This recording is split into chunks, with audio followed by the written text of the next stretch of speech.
எல்லாருக்கும் வணக்கம். Neyveli book fair 19ஆம் தேதியிலேருந்து ஆரம்பிக்குது. நாங்கள் ஸ்டால் போட்டிருக்கோம். Stall number 163. எங்கே நடக்குது, என்ன டீட்டெயில்ஸுங்கிறதுக்கு கீழே லிங்கை கிளிக் பண்ணிங்கன்னா டீட்டெயில்ஸ் வரும். நெய்வேலியில் வந்து ஸ்டாலை பாருங்கள். நன்றி, வணக்கம்.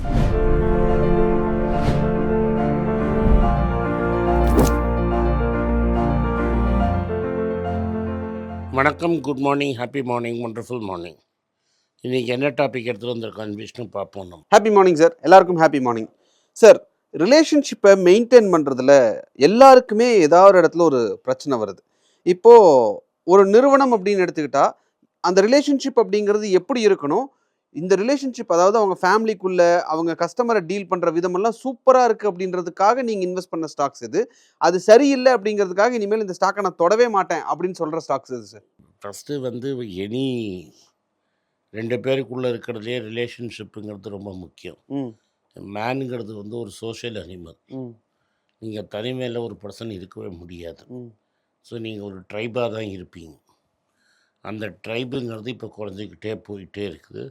டு சச் அன் எக்ஸ்டென்ட் எப்படின்னா உங்கள் நெய்பர் யாருன்னு முக்கால்வாசி பேருக்கு தெரியாது. எதிர்த்து வீட்டில் யார் இருக்கான், அந்த ஃப்ளாட்டில் பக்கத்து ஃப்ளாட்டில் யார் இருக்கான், என்ன பண்ணுறாங்கிறது கூட உங்களுக்கு தெரியாது. ஒரு காலத்தில் நெய்பர்ஹுட் ரிலேஷன்ஷிப்லாம் கிராமத்துலேயும் சரி, சிட்டிலேயும் எனக்கு தெரிஞ்சு மெட்ராஸ்லேயே இந்த ஏற்று வீட்டு பக்கத்து வீட்டில் ரிலேஷன்ஷிப் ரொம்ப நல்லா இருந்தது. இப்போ அந்த ரிலேஷன்ஷிப்லாம் உடஞ்சி போயிடுச்சு.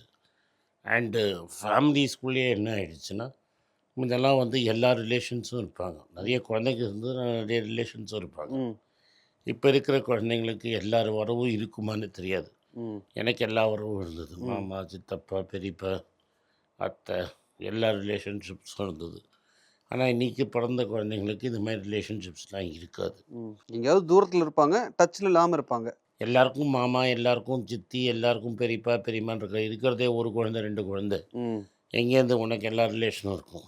இருக்காது. ஸோ ஒரு 4-5 பேர் இருந்தால் தான் எல்லா ரிலேஷன்ஷிப்புமே வரும். ஸோ இந்த ரிலேஷன்ஷிப்போட வேல்யூங்கிறதே குறைஞ்சிக்கிட்டே போகுது.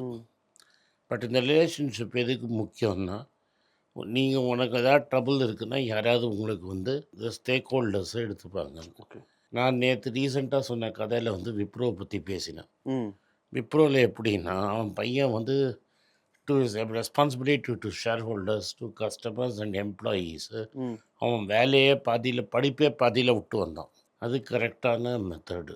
முகேஷ் அம்பானியும் படிப்பை நிறுத்திட்டு வந்ததெல்லாம் ஃபுல்லாக படித்தாங்க. அப்படியா? முகேஷ் அம்பானி கதையெல்லாம் பேசாதே. நீங்கள் வந்து இப்போ நீங்களே போய் ரோட்டில் சர்வே எடுத்தீங்கன்னா, ரிலையன்ஸை நம்புறீங்களா இல்லை டிவிஎஸை நம்புறீங்களா, ரிலையன்ஸை நம்புறீங்களா இல்லை டொயோட்டாவை நம்புறீங்களா, ரிலையன்ஸை நம்புறீங்களா பிராண்டில் டாட்டாவை பிராண்டாக நம்புறீங்களா, காட்ரேஜா, இது மாதிரி என்ன சாய்ஸ் பண்ணால் எடுத்துக்கோங்க.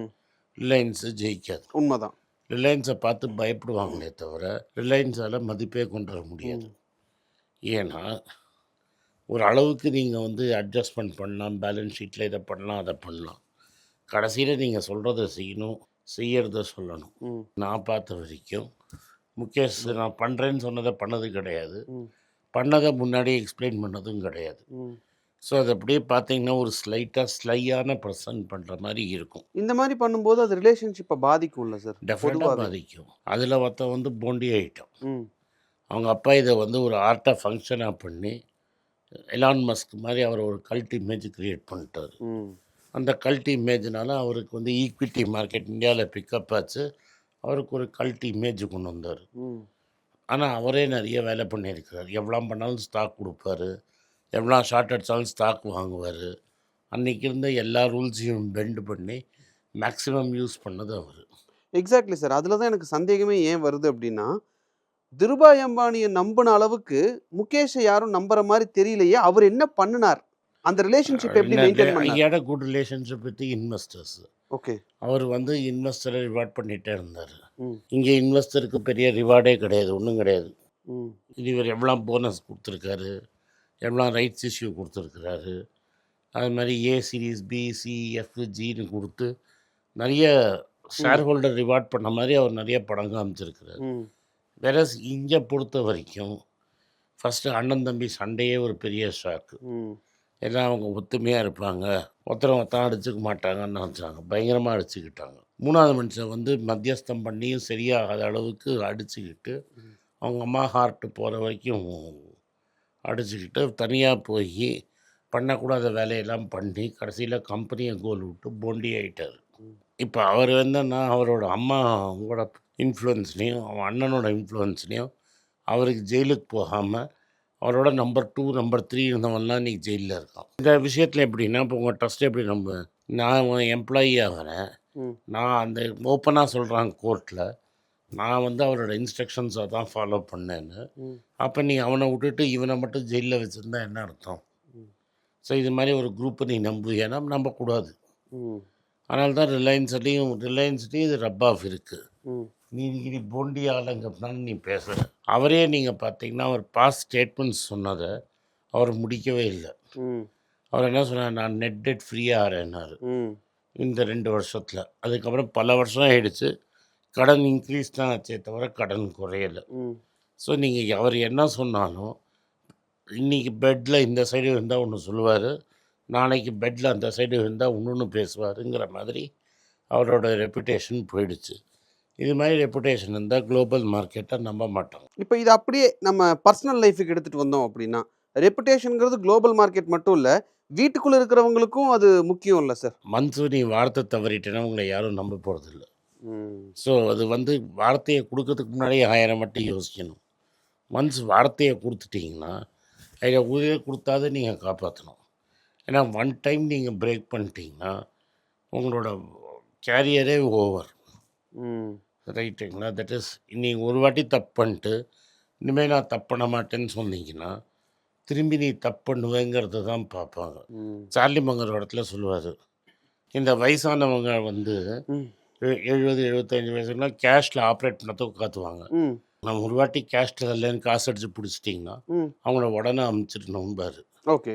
அவங்க சாப் ஸ்டோரி சொல்கிறது, அழறது, பேசுகிறதெல்லாம் கேட்டுட்டு இருந்தீங்கன்னா நீங்கள் திரும்பி திரும்பி கதையை கேட்டுகிட்டே தான் இருக்கணும். ஒரு ஆள் ஒரு வாட்டி தப்பு பண்ணிட்டான்னா அவன் திரும்பி திரும்பி அந்த தப்பை செய்வான், அவன் திருந்திடுவான்னு நீங்கள் நினைக்காதீங்க. அவங்க நல்ல மாத்துக்கு ஒரு சூடு. ஸோ ஒன்ஸ் ஒரு தப்பு, அதனால தான் சொல்கிறேன், ரிலேஷன்ஷிப் பில்ட் பண்ணுறதுக்கு ரொம்ப நாள் ஆகும், ட்ரஸ்ட்டை பில்ட் பண்ணுறதுக்கு ரொம்ப நாள் ஆகும். ஒரே நாளில் ட்ரஸ்ட்டு போயிடும். இப்போ நான் வந்து ரிலையன்ஸை பற்றி எக்ஸாம்பிள் சொன்னேன், இன்னொன்று பிர்லா குரூப்பை சொல்கிறேன். ஒரு காலத்தில் டாட்டாவும் பிர்லான்னு பேசிப்பாங்க. ஆமாம் சார். இன்றைக்கி பிர்லா குரூப்பை பற்றி யாரும் பேசுகிறதே கிடையாது. ஏன்னா அண்ணன் தம்பிக்குள்ளே பிரிச்சுக்கிட்டு அவங்களோட பசங்களுக்கு பிரிச்சுக்கிட்டு கடைசியில் இன்றைக்கி குரூப்பே இல்லாத மாதிரி ஆயிடுச்சு. ஒரே ஒரு ஃபேக்ஷன் மட்டும்தான் குமாரமங்கலம் பிர்லா குரூப்புன்னு இருக்குது பெருசாக. அவங்களே வந்து என்ன பண்ணுறாங்கன்னா, ஒரு இடத்துல நம்ம தெரிஞ்ச ஒருத்தர் மெட்ராஸில் இருக்கிற அனலிஸ்ட் அவரோட வண்டவாளத்தை எக்ஸ்பிளைன் பண்ணுறாரு, எப்படி காசு அடிக்கிறாருன்னு. ஸோ அவருக்கு இன்றைக்கி ட்ரஸ்ட் ஃபேக்டருங்கிறது next to 0. So Birla as a company Tata பிர்லான்னு பேர் இருந்தது. இன்றைக்கி டாட்டா இருக்கே தவிர பிர்லாவை பற்றி யாருமே பேசுறதில்ல. அதானி சொல்கிறீங்க, அம்பானி சொல்கிறீங்க, மற்ற எல்லாம் சொல்கிறீங்களே தவிர பிர்லாங்கிற பேரே கிடையாது. எக்ஸாக்ட்லி. ஸோ நீங்கள் ட்ரஸ்ட்டை உடைச்சிங்கன்னா, கிளைண்ட்டை ஒழுங்காக நடத்தலை, கிளைண்ட்டை ஷார்ட் சர்க்கியூட் பண்ணிங்கன்னா உங்களால் கிளைண்ட் ஃபேஸிங் பிஸ்னஸ் பண்ண முடியாது. ஒன்ஸ் உங்களால் கிளைண்ட் ஃபேஸிங் பிஸ்னஸ் பண்ண முடியலன்னா உங்களால் வேல்யூ பில்டே பண்ண முடியாது. Okay sir, fine. ஸோ ஒரு வார்த்தை கொடுத்துட்டோம் அப்படின்னா அதை காப்பாற்றணும் அப்படிங்கிறது. இப்போ இவர் சொன்னார், சந்திரா சொன்னார், நான் நெட் டெட் ஃப்ரீ ஆக்குறேன்னு. 1 இயர் மிஸ் பண்ணார், 1 இயர் கழிச்சு ஆக்கினார். 2 வருஷம் இருந்தாங்க. அதுக்கப்புறம் என்ன டீமர்ஜ் பண்ணிட்டாங்க. அப்புறம் இந்த சைபர் அட்டாக் வந்ததுனால ஒரு 10,000 கோடி ஈவெண்ட்டை வாங்குற மாதிரியாச்சு. 10 மில்லியன் பவுண்ட்ஸு ஜெயிலருக்கு வாங்குற மாதிரியாச்சு. அதுவும் கவர்மெண்ட் செக்யூர்ட் லோன் தான் வாங்கினாங்க. இப்போ வந்து 4.4 வந்து இவாக்கோக்கு வாங்குறாங்க. அதுக்கு முன்னாடி என்ன சொன்னாங்கன்னா, ஒரு வாட்டி நாங்கள் 0 கொண்டு வருவோம்னா 0 நெட் டெட் 0க்கு வந்தது. அதனால் நீங்கள் கொடுக்கறதுக்கு முன்னாடி 1000 வாட்டி யோசிங்க. பட் ஒன்ஸ் ஒரு வார்த்தையை கொடுத்துட்டு அதை மறந்துட்டேன்னீங்கன்னா காணாமல் தான் போவீங்க. ஓகே. ஸோ இதிலிருந்து நான் புரிஞ்சுக்கிறது, ரிலேஷன்ஷிப்பை நம்ம வந்து ஹோல்டு பண்ணணும், ரிலேஷன்ஷிப் ஸ்மூத்தாக இருக்கணும் அப்படின்னா கொடுத்த வார்த்தையை காப்பாற்றுறதுல தான் அது இருக்குது அப்படிங்கிறத புரிஞ்சுக்கிறேன். டெஃபினட்டாக இருக்குது. Thank you sir. தேங்க்யூ. இந்த வீடியோ உங்களுக்கு பிடிச்சிருந்தா இந்த வீடியோவை லைக் பண்ணுங்கள், எங்கள் சேனலை சப்ஸ்கிரைப் பண்ணுங்கள், பெல் நோட்டிஃபிகேஷன் தட்டுங்க.